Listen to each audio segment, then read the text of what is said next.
through. Oh, come on, guys. I mean, they're not paying attention. But folks say, how can we do ministry? How can we make a difference? Well, the fact that you come is already making a difference.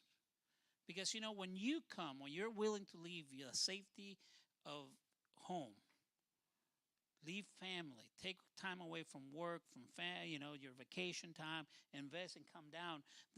One of the questions, the first question that people ask is, what brought you there?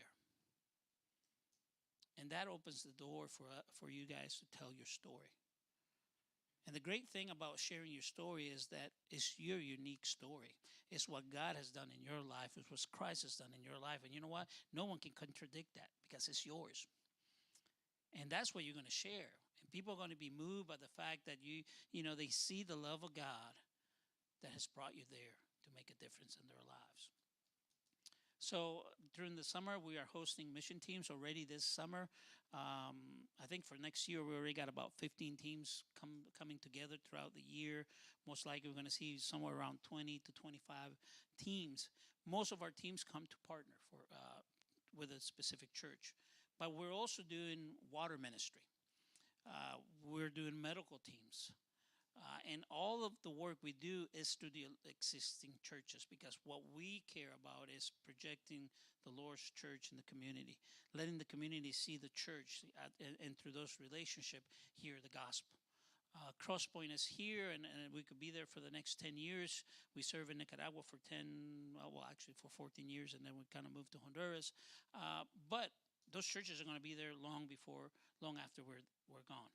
So everything we do, from medical to construction to water to teaching, and then the partnerships, is through the local churches. So there'll be opportunities in the future to come down and drill a well. We were just doing medical, as I mentioned, 2 weeks ago, 3 weeks. And one of the communities that we serve, we realized we were serving through the local church. The church organized the medical clinic. It was a medical clinic of that Baptist church.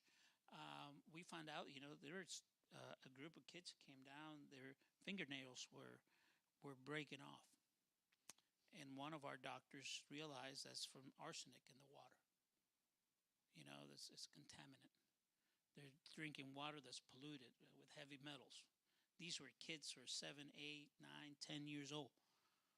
And so we realized the water's a need, and what better way to share the gospel than through providing clean water. So our ministry has grown and it has matured, and now we are in a position where churches can come and serve and serve according to your capacities and abilities. There is no age limit. We've had families come with children as young as 4. As long as you can walk and move around, you can serve. You can smile. You can love somebody. You can hug somebody. You can, share your love with a child.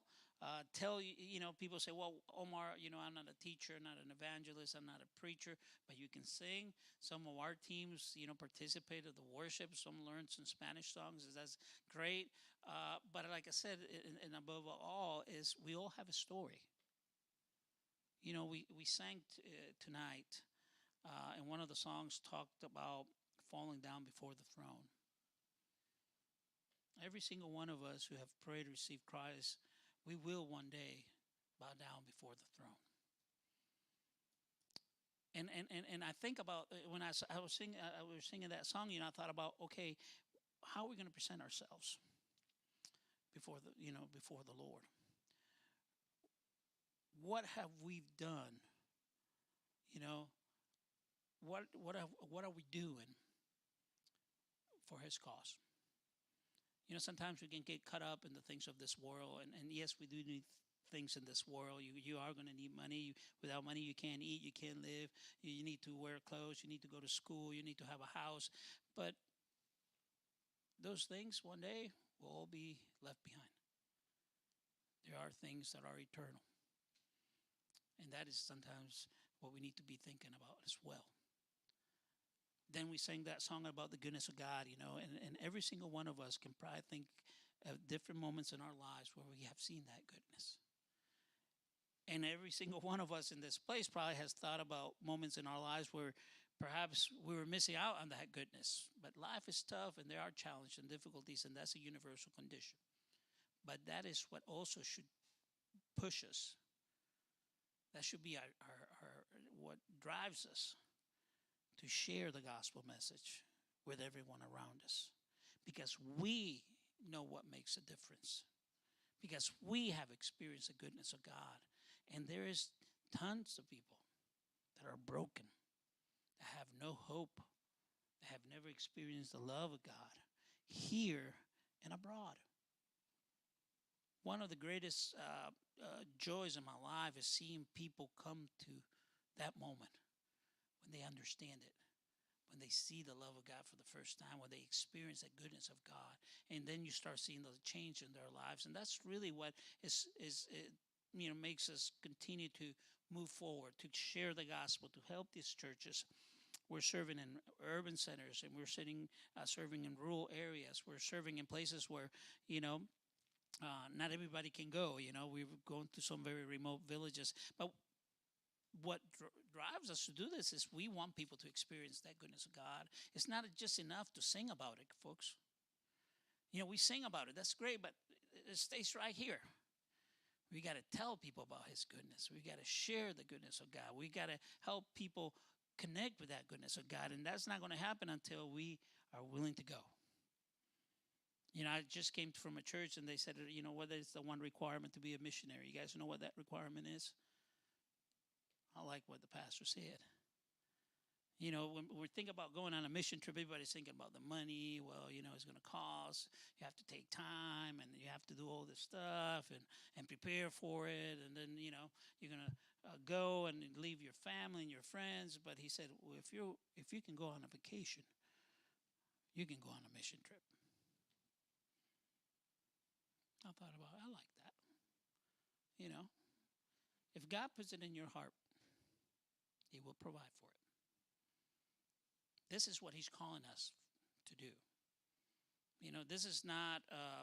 This is literally what we've been called to do, to go into the world.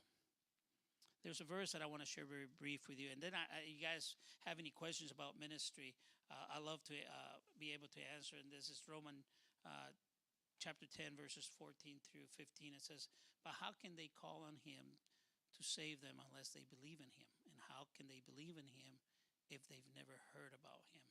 And how can they hear about him unless someone tells them? And how will anyone go and tell them without being sent? That is why the scripture says, how beautiful are the feet of the messengers who bring good news." The world will remain broken and lost without knowing the goodness of God that we are experiencing on a daily basis until we are willing to go and tell them. They're going to keep acting as lost as they are, and we can stand here and criticize and say it's incredible how they're acting and how they're going about their lives, but unless they know about the goodness of God, they're going to continue to live like that. People are one of the things I've experienced lately in Honduras is seeing the incredible numbers of migrants moving up from the south. They come through our city, in the city of Danlí, close to the border in Nicaragua. We have seen thousands of Haitians and Venezuelans and Cubans looking for a better life. And I understand it. My country has lived through moments in our lives. My family, before I even got married to Ruth, we were exiled when we were I was just a kid. I was 3 years old, and we had to flee the country. And then in '86 again, and then in 2018, maybe I'll come back another time, tell you a little bit about that experience. And we can't go home, because of standing up for what is right. But all these people are trying to come here thinking that this is where everything's going to be resolved. But unless they know Christ, unless they surrender to the Lord, unless they understand and someone tells them about Jesus, they're not going to find that goodness. They can go anywhere in the world, and they're not going to find that goodness. But I want to encourage you tonight. Pray about it. Seek the Lord. You're not going to pray whether you're going to go or not. You've been called. You're going to pray about when and where. That's what you need to be praying about. And trusting the Lord, if He sets that in your heart, that you can and that He will provide. Crosspoint as a ministry connects churches to churches. We help you in the process of organizing the trip. We're available. We take care of all the logistical work on the ground. So when you come, you are going to be partnering. You're going to be ministering from the very first day to your last day. Usually team trips to Honduras, they're week to week, from Saturday to Saturday, Friday to Friday. There's one part of the country that we would actually, and eventually we'll talk, I guess, and encourage you to pray about serving in northern Honduras, in the city of Jodo. Most of the flights, most of our teams in the southeast fly out of Atlanta. How many of you guys have flown before? Oh, no. So for some, I've had folks come down that have never been on a plane before. This summer, we actually had folks fly for the first time. That was interesting. How many of you have been out of the country before? Okay, good. There's been a good, yeah, I know you guys over there. Awesome. But from Atlanta, it's less than a 4-hour flight. Just a little bit of Honduras is a country of about 9 million people. Catholicism remains very strong, even though the evangelical church is growing. Within the growth of the evangelical church, though, we are experiencing a lot of false doctrine. That happens when churches are not solidly based on God's word. So there's a need for training and teaching, and that's a big part of what we do as well as a ministry. A typical week would look like, you go to Atlanta or any of the other, I guess most of you probably fly from Atlanta might be the easiest place to fly. You get there. San Pedro will be the place to land. Then, we pick you up. We feed you along the way. Get to Jodo is about 3.5-hour drive. Right now in the city of Jodo, it's a city of about 25,000 people. That's where the association is based out of. We're working with about 10 churches. Some of them are mission church plants. That one of the challenges we're experiencing, some of these churches were planted 20 years ago. The International Mission Board served in Honduras for many years. They really helped the convention. Many of these churches were planted as they were exiting the country and refocusing efforts in some of the close nations, Southeast Asia, Africa. As the Iron Curtain collapsed, there was an effort to go into these countries. And one of the challenges we've seen was that the local churches were not ready. So they have struggled over the years. So that is where we're coming in. Now the great thing is we got properties, we got buildings, but now we need to help, raise up the churches. So there's a possibility that you can serve in a couple of these places and then eventually make a decision where you can go. We will be taking care of your meals. Nothing strange, nothing out of the extraordinary. People sometimes are afraid what we're going to eat, where we're going to, is it safe to drink the water? We take care of a lot of that so you can serve. The last thing we want to do is get you to the country and have the team sick for 3 or 4 or 5 days, and then you don't get any work done. So nothing strange unless you guys ask for it. I did have a couple interns early on from East Tennessee that actually wanted to eat iguana. So we took them to the local pet shop.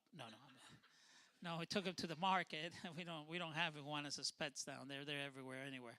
But they tried it. But typically, most of our teams, they're either stay at the team house, hotels. We have folks at the churches trained, so you'll have some of the typical food, the rice and the beans, but you'll be eating chicken and pork and beef, and there'll be a night that you have pizza and breakfast. You'll have everything from the rice and beans and the scrambled eggs to cereals and pancakes. So we try to accommodate the teams so you can focus on ministry. If you're not at the team house, you'll be in a hotel. Most of the hotels will have Wi-Fi and hot water, or some places will have cold and colder water, but you'll have water. And from there, you're going to be serving. We have great translators. Some of the translators we have serving in Honduras are your age. How old were Carlos was what? Who was that? The oldest. Okay, so some of the girls, they're 13, 14 years old. They're bilinguals. They love the Lord. They're serving with us. And besides them, then, we have Jasmine, who's 18, Emily's 14, translating, and Omar's 12. So we'll have folks working with you to partner with those churches. So it's not, it's a great place. Let me say this. There's nothing easy about leaving home and serving the Lord. But, this is a great place to get introduced to missions. And we have seen it where there are individuals that from there, the Lord just speaks to their heart and they're committing to go to other places. But this is still a Western culture. Yes, we speak Spanish in Honduras, but it's still Western values. It's not like where my brother's going to go and serve in Southeast Asia. Some of the customs and values are might be a little different than a Western culture and society. But that is where we're serving, and while we're in the States, we're living actually in Anniston, just down the road. That's kind of become home away from home, and we spend part of our ministry life here now. Kids are going to school here. Jasmine's going to go to JSU, and then I get to travel a little more, going back and forth between Honduras and the U.S. So I don't know if you have any specific questions or any of you guys.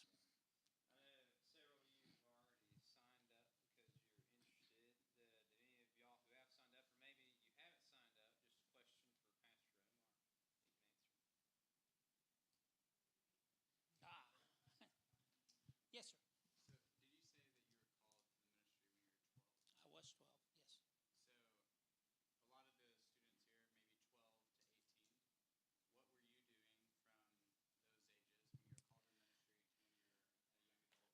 yes. Yes. I knew at the age of 12 I was called to ministry. I wasn't exactly sure what direction. Uh, in my heart, missions was a big thing, but of course, when you surrender completely to the Lord, you don't tell the Lord what you want to do. You wait and see where He leads you. Um, I always had a fear of public speaking, so I thought that could never be a pastor. That was not the thing I wanted to do, but that's the route that the Lord took me. But from that age on, obviously I was praying, seeking God, asking the Lord, okay, Lord, what, where do you want me? But I also made the personal decision is, okay, I got to learn as much as I can because whatever I learn will be useful in ministry, and it has been. Obviously, I went through school, junior high and high school, went to college. I studied administration and finally, headed to seminary. But in ministry, I started pastoring a small church outside Managua.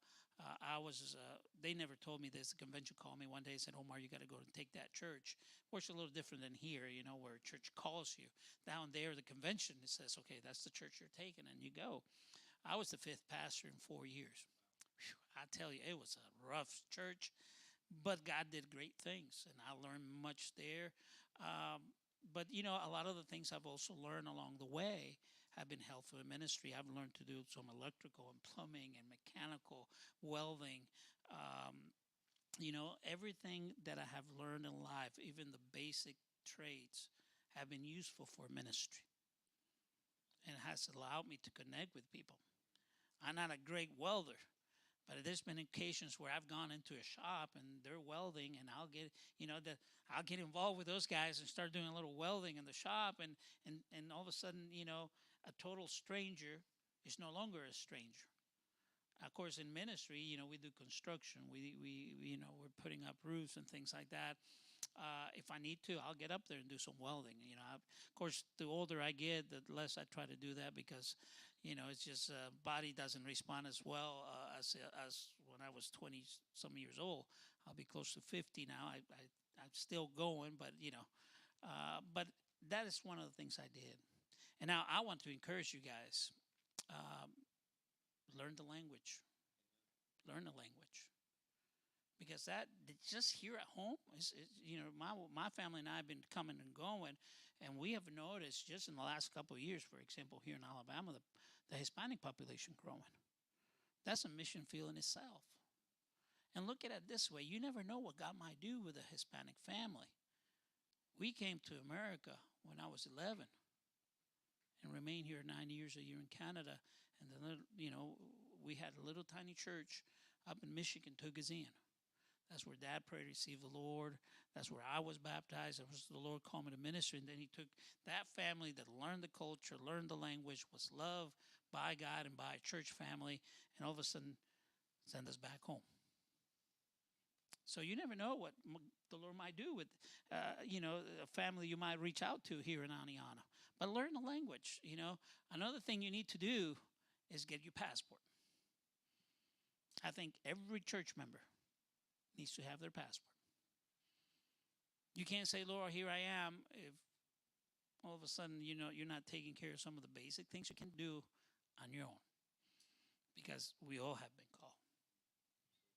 But that's one thing I did. I said, okay, and I don't know exactly where the Lord might lead me, but I know I need to get an education, learn the most I can, basic things as well in life. I wasn't thinking I wasn't going to end up as a mechanic, a welder, and there's a good traits to have, and actually there's a great need for them. But it's been handy in ministry. So, yes, ma'am.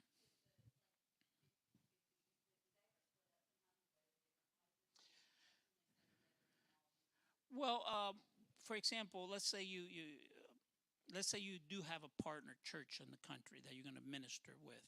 So, we pick you up, we get you to the first day, it's a travel day, we get you to the hotel, get everybody settled, go through kind of like what the week is going to look like. Already we have a plan that's work between the team leaders and us. So by the time you get there, there's already a plan for the week. There's a schedule. We know when services, what events we're going to be doing. Obviously, we're always sensitive to the Lord's, leading us as well. Let's say, okay, you get there on a Saturday, Sunday, we go to church. We're all together at church. Sunday evening, we'll go to church again. You might have opportunities for teaching and preaching, leading some of the song services, testimonies, and things like that, puppets or drama or anything like that. Because, the fact that you're there, you're going to attract people. People are going to say, "What are all these gringos doing here?" Literally, it's true. You come and people are like, out of curiosity, they'll go like, "Wait a minute," in a village where they've never seen a North American, they'll like, "What?" Okay, I'll get to you in a second. They're going to ask, "What are they doing here?" They'll come. Now, okay, let's say Monday. Evangelism is always something we're doing because again, you open doors. When we do door to door, people are like, they'll want to know what you have to say. What are you doing here? So let's say we have a team of 10 or 12. We'll split up into 4 groups. Now those groups each will have a translator. We'll have local church members going with us because some of these places will be very specific visits. Some will be general door to door. Now, we also might do a school in the morning where, we'll go to the school, do a gospel presentation, share a couple of testimonies, invite the kids from the school to the BBS in the afternoon. So in the mornings, we'll hit the school, we'll do door to door, come back, have lunch at the church, or if we're close enough, we'll go back to the hotel or the team house. In the afternoon, we might do a BBS. So the whole team is working together. Now, if you have folks on the team, some of our teams have done this. We might have a couple ladies, and there's a need to lead a couple women's Bible studies, encourage them, the moms in the church. Most of the church members right now you'll find are women, children, and young people. A lot of the men are missing for different reasons, culturally, work, immigration, and so on. So ministering to the current ladies in the church is always a big thing. So we might be doing BBS, and some of us might be teaching the ladies or doing some leadership training. Then after that, we kind of wrap up, go to the hotel, clean up, have a meal, come back for a worship service, or come back for a movie, or come back for youth Bible studies where the young people on the team participate. So, each team and every team that comes and serves is going to look different according to how the Lord puts a team together and the gifts and talents you all have been given. Yes, Senor. here in the States or in Honduras? In general, well, in Honduras, we're working with two associations. We're working directly with about 16 established churches and about the same number of church plants. So part of our ministry is maintaining those relationships. When I'm not there, we got staff on the ground right now. One of our staff members from Nicaragua is coming over to Honduras to visit some of the pastors and churches. And here in the States, we have probably, goodness, I would say about 30 churches we're working with that have partnered with our ministry. Here in Alabama, the bulk of our churches are here that are supporting us.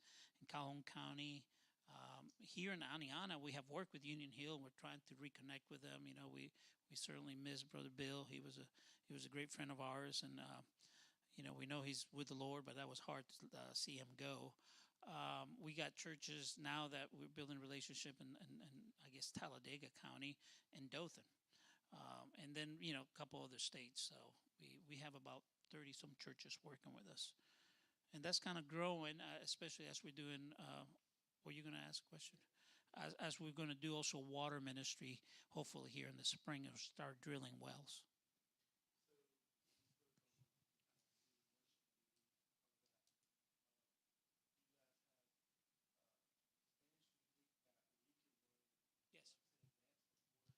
A lot of the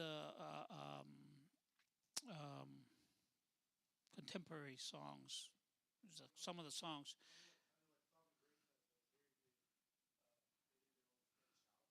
Yeah, I mean, you'll be surprised. You know, you can lead that. You know, esta última canción la cantamos, ¿verdad?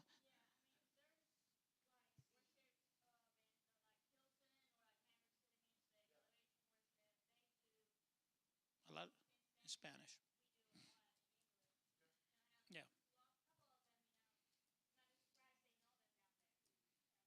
So we've had teams, you know, we have folks on the mission teams that lead worship. So they participate. I mean, we still have the worship team from the church, but you can get involved in that.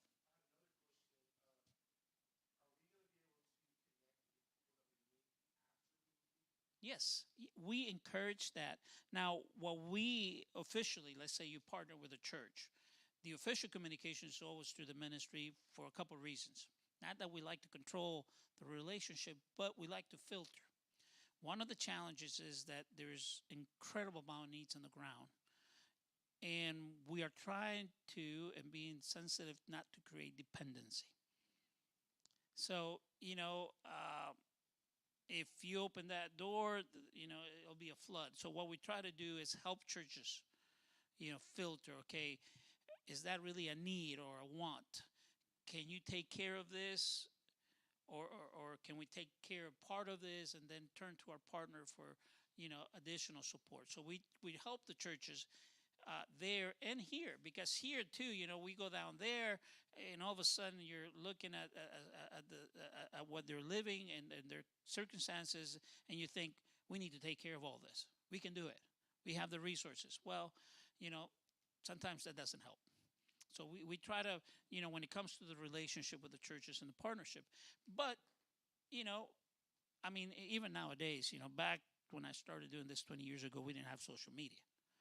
You know, people just had landline phones and beepers and pagers. So staying in touch with folks on the ground was very difficult, you know. And I would tell folks, listen, if you don't want to be receiving collect calls from Nicaragua, Honduras, don't give your personal phone numbers. People will call you. Of course, nowadays, you know, we don't even tell folks that, because now we can connect with Facebook and Instagram and Twitter. But the great thing about that is it allows you guys to really connect with that church. Now you got to be prudent and you got to be safe. And if all of a sudden someone befriends you, you know, I get tons of friends requests from churches or folks in all these communities we go to. I try to be very sensitive to who I accept as a friend, because if we don't have no friends in common and I don't know who that person is, you know, I'll just don't do it. Or, you know, receiving messages too. It's the same thing. You know, you have to, there's certain responsibility that comes with social media that I think you guys all know about. But yes, connecting with that church. You know, 2 days ago we received really sad news from one of our partner churches up in Hazel Green. up in Huntsville. One of our friends that came and served with us passed away in a tragic car accident. The day that the news was shared with us, was shared with, already some of their friends from the little village of Ayapa Yoro, where she served, and everybody called her Hermana Abrazos because she would give a hug to anybody. She was hugging on everybody down there. She was, I don't know if she was a teacher or not, Kristen, but she just loved on the kids. She loved on the people. She had the impact she had in that 1 week when she served in Ayapa has been incredible, and that the reactions from the local church and the community about the news of her passing away has just been a testimony of that. So we encourage those relationships. Yes. Yes.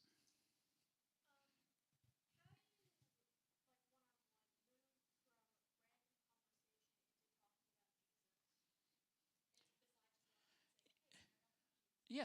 Well, one of the things I've always, I love the passage of scripture when Jesus met the woman at the well. If you remember the story, he knew who she was right from the beginning. He knew everything about her, but he didn't he dived immediately into that spiritual conversation. One of the things I teach folks is when you go into a home, try to connect with people. You'll be surprised that even though you come from a different country, we still have a lot of things in common. So one of the things, especially when I'm going and sharing the gospel, I always try to connect with people with what they're doing. Give me an example. We've done the door-to-door evangelism when the World Cup was going on. Now, countries down there, they love soccer. I mean, it is it. There's only a handful of countries in Latin America that are big in baseball, but most in general is soccer. I mean, even when they were playing and we were having to watch a game at 3 o'clock in the morning, people were up watching 3 o'clock in the morning, But, I would go into these home one time, and there was a big, it was a World Cup. Guess what's the first thing I would ask when I knock on the door? I would say, how's the game going? So here's a stranger. They've never seen me. I didn't even live in that village. But immediately we got talking about something we had in common, soccer. It could be the kids. It could be, we can talk about it. Even it works here at home. We can talk about what is happening at home, some of the challenges, the difficulties, and depending upon where you come from. So that opens the door little by little. You look at Jesus and the woman at the well. Slowly, Jesus started getting into, getting her to understand what her situation was. She came to the realization she was living in sin. So that's one way to go into these homes. We'll use the local church members. They'll present us. They'll tell them who we are, where we come from, and so on. Your translators, sometimes people will say, oh, my, we've never done this, and it could be challenging. But doing it down there, folks don't know you. That's always good. Two, you'll have a translator. They'll help you. They'll coach you along. You'll have a team to support you. So usually what we'll do when we do door-to-door is, let's say it's your turn. What's your name? Caden. Awesome. So the rest of us, the rest of your team, what we encourage is be praying. Be praying to God. His Holy Spirit will move through that conversation. Then you'll be going to a translator. He's done this before, so he's got some experience. And then there'll be some of us adults or, some adults in the team that are there to coach you along. But once you realize how, it can be intimidating sometimes, just going to a total stranger, but you'll be surprised how people are hungry and open. Listen, we've gone into homes. They'll bring out the only chairs they have, and they expect you to sit down. They'll stand up. They'll stop cooking their meals. They'll stop washing the clothes. They'll be working on a car. They'll pause to hear what you have to say because people are hungry to hear.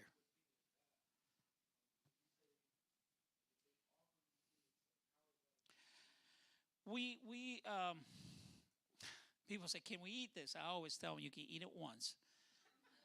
And you might not be able to eat it again.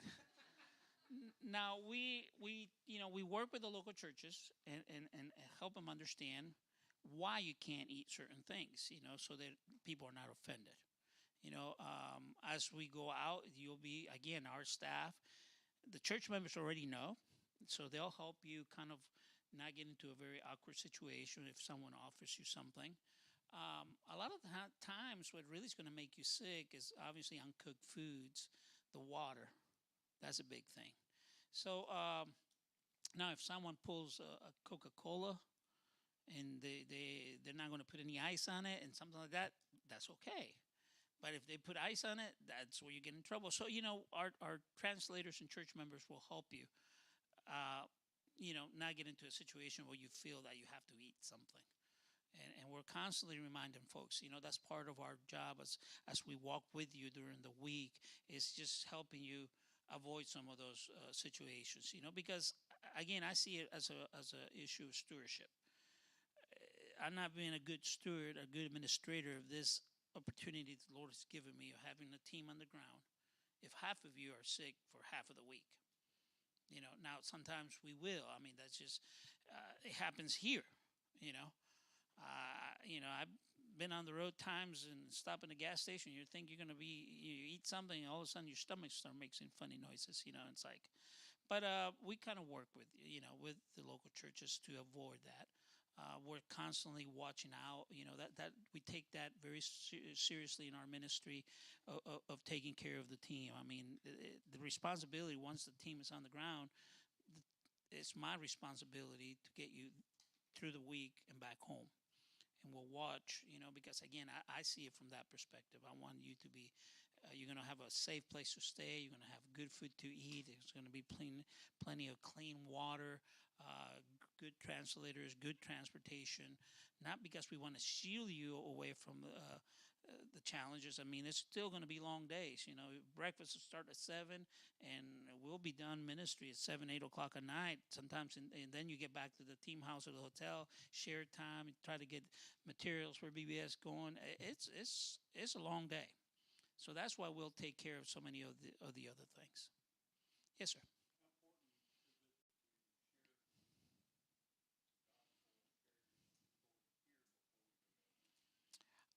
I think it's important that you can, that's an area that I try to encourage folks here. Write down your testimony. Now, don't write a 10-page testimony, but write down your testimony. Try to get it to a point where you don't have to read it. You know what you want to share. And that you have to do here. Some of the basic evangelism 101. That's some of the things that as the team comes together, you need to have some training, understanding of where you're coming to serve. Do a little research on Honduras. Now, don't also be scared about what you read about countries, because sometimes when you do research, a lot of times what they throw out is all the bad things. All the figures about, it's unsafe, this and that, and listen, there's places in Aniston's that we've been told not to go at a certain time at night. So don't, if you're driving to town, don't stop in these places to gas or this, because of what happens. So, but it's good to understand a little bit about the country where you're going to be serving. Do a little training. Have when we do share evangelism, one of the things I like to do and use is the Roman road tracks, because a lot of times when we share the gospel, we're going to places they've never read a Bible. They know about God, they've heard about Jesus and all the different saints. A lot of the church, the church has, but they have never read a Bible.